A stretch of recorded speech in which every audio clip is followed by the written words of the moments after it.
Years ago in Dublin, this is sort of hard started a bit. I was modeling with girls who were all perfect and all like so confident. It was intimidating. And then over the period of years, I realized that they all weren't that confident. They were all hiding something. And it sort of amazed me because I was down there out of my depth completely and, bluffing my way. But everyone's bluffing their way. And that's why I started doing the pictures of like the models with like, all elegant and strong, but a tear going down the side of their faces. There's always like a crack in something. And that was like, I always thought they were so confident and like they nothing bothered them. And the reality is you find out like things bother everyone, But that's how that sort of started. And I guess it sort of leads naturally to how you started drawing and painting when you were younger. Well, I was drawing from like very, very young, like really young, always drawing. And the funny thing is, like where I grew up and like in our family in that area, nobody goes to college. Like nobody does anything like that. You go into a factory to work as an apprentice at carpentry or whatever. And to be honest with you, I didn't really think about that. I just thought this is something I do in my pastime. I didn't think about it as any sort of thing going beyond that. But I was always drawing and customizing like cars and paper and like experimenting, writing stories I can see now looking back, I can see the seeds of things. I always like creating stories. I rather watch things and then write about it or draw it than be in the center of it. It was easier to do that years ago. You could just observe things and then you could draw about them or write like a journal about them. And that's another reason why I travel a bit. The time I spent in Paris was like quite a long time, just walking around and watching people. I saw people who were, like, what would you say, like flamboyant, open. They sort of knew who they were, and I was so inspirational. This one girl cycled past me with like a short, like cropped skinhead, and on her back was a huge tattoo of a butterfly. And I never forget that because after she went past, I was writing notes on it. I thought, I just want to know where's she going, why she got that, all these different things, and I love that. Multiple pieces on the go at the same time, maybe some that you find easier to work on at certain times. Yeah. Does that flip? I've always had at least 2 pieces on the go, but usually 3.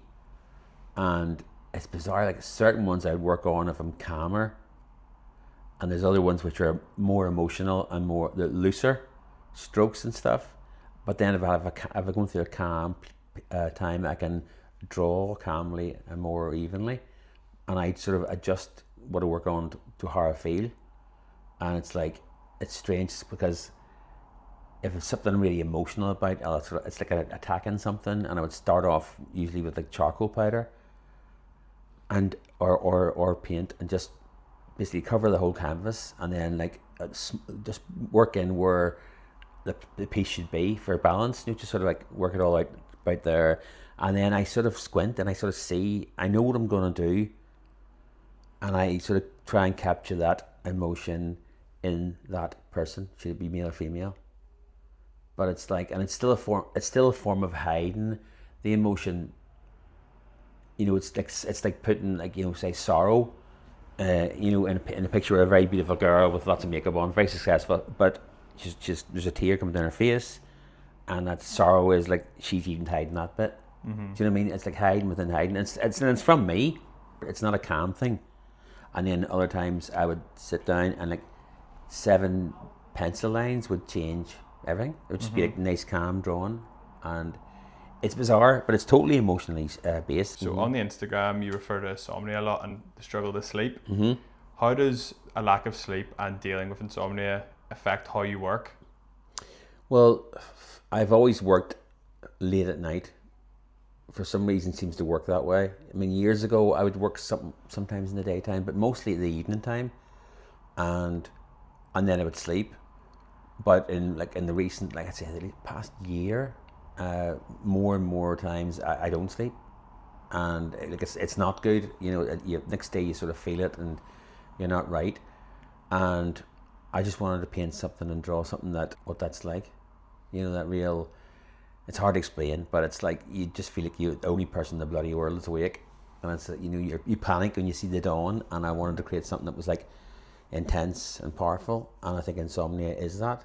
It's like all my life I've painted things that say or show what I feel, maybe things that I can't say or I find awkward. I would paint them and put them in the pictures.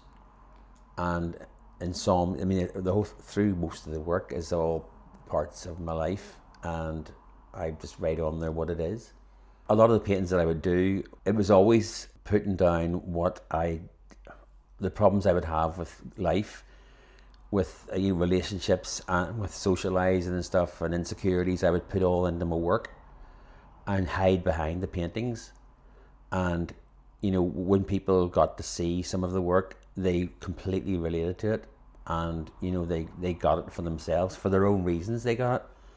And it's still like that to this day. I mean, I'm working on pieces at the minute, and some of them are like, it's desperate to say, but some like despair is one of the titles, and it's bluntly honest about coping with life. Later in life, worries, nostalgia, all those things, and it's like trying to capture it is difficult, but I try, and I get comfort from the work, for myself, and hopefully people get their comfort from the work, from my work as well, for some people.